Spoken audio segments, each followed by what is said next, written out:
I'm actually going to share with you an old school way to explain how mutual funds work. And I've been asked recently, how do mutual funds work? What are mutual funds? What goes into mutual funds? I like mutual funds, but I also like exchange traded funds or ETFs.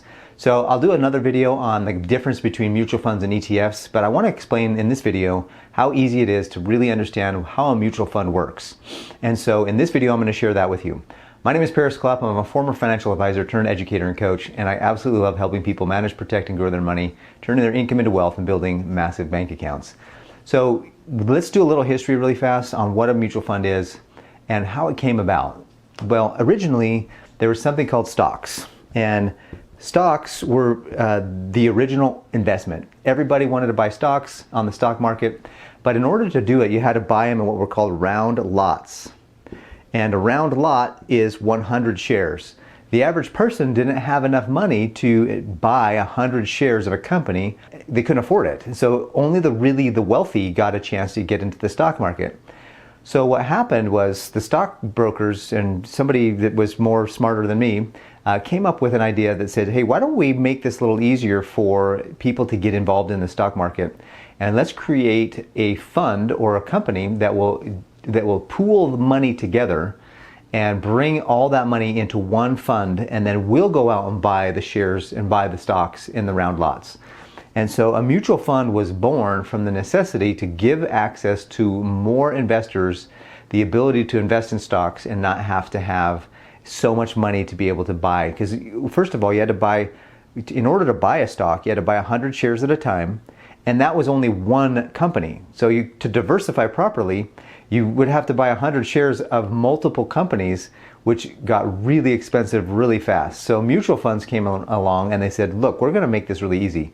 We're going to create a way for the average investor to pool the money together. So one of the ways that I've explained this over the years is going to be, I'm going to verbally explain it, and then I'm going to draw the other way that I explain it. So the first way that I explain what a mutual fund is like, have you ever done a lottery ticket run at work? Now, years ago, they used to do this where I used to work in corporate America. Somebody would come around and say, hey, who wants to throw in money? We're going to go buy a bunch of lottery tickets.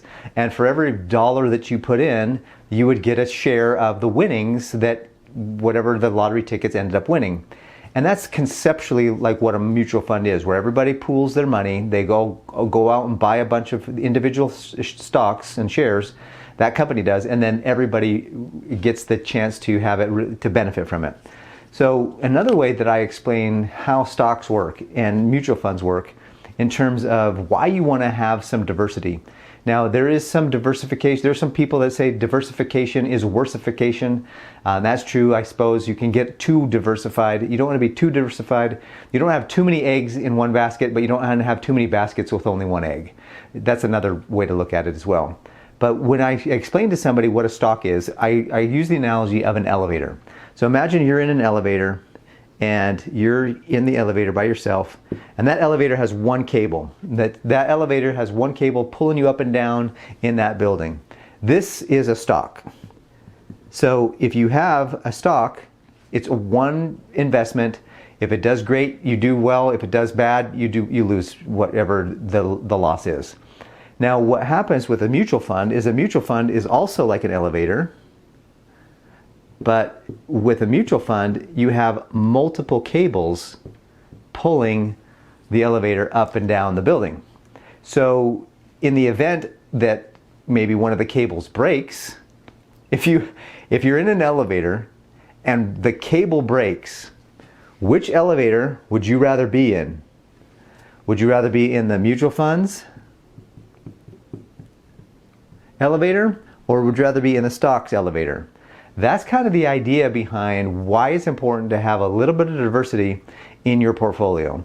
Now, if you have a bunch of stocks, today it's a lot different. Today you can have fractional shares. Most of the fintechs apps out there, Robinhoods, Weebles, M1s, Fidelities, Charles, all the ones that are out there, the major ones, Moo, whatever they are that you're using, all of those have fractional shares. So you can buy a bunch of stocks and create your own portfolio that has a multiple set of cables. But back when I first started in the industry, this was the easiest way to explain how a mutual fund differs from a stock. So a stock It's like you're in an elevator with one cable. If that cable breaks, you're dead. In a mutual fund elevator, if one cable breaks, you're going to be fine because the rest of the cables are going to carry that elevator up and down the building. Now, somebody said to me, well, what if all the cables break at once? Well, if all the cables break in a mutual fund at one time, there's a lot more. You're dead. It's too much to worry about. Like, there's never in the history has it ever been where every one of the companies broke or went broke at the same time. And the other thing too is mutual funds often merge into other funds. If they're losing, if they're not doing very well, they'll merge into other funds. So there's a lot of safety mechanisms in place. But I think that the most important thing to remember about this is that a mutual fund gives you the diversity to have protection. If one of the cables breaks, you have the rest of the cables to keep you going and keep you safe in your investment. Now, what do I recommend that you purchase? Frankly, I recommend that you get an index fund. Now, an index fund is not a mutual fund. A mutual fund is specific to certain things. You can invest in bond funds. You can invest mutual funds that are different sectors. You can have, environmentally safe mutual funds. You can have all kinds of purpose-driven mutual funds that invest in companies that have purpose and value that you align with. And so you can buy mutual funds for that, or you can buy individual stocks. It's easier to buy mutual funds because they're a lot easier for the average person who wants to just buy it, set it and forget it and let it run. If you want to really do the research and do the due diligence, then buying stocks is something that you can do. But most people, all they really want to do is just throw their money in the market, let it grow, pull it out when they need it. And that is a perfect example of why mutual funds, exchange traded funds, index funds, well, that's why funds are so popular and why a lot of people really want to go with funds. If you missed my last video where I talked about how I pick my dividend stocks and the dividend portfolio that I'm building, you're going to want to watch that here. Until the next time, make sure you're doing all you can to turn your income into wealth and build a massive bank account. Take care and we'll see you on the next one.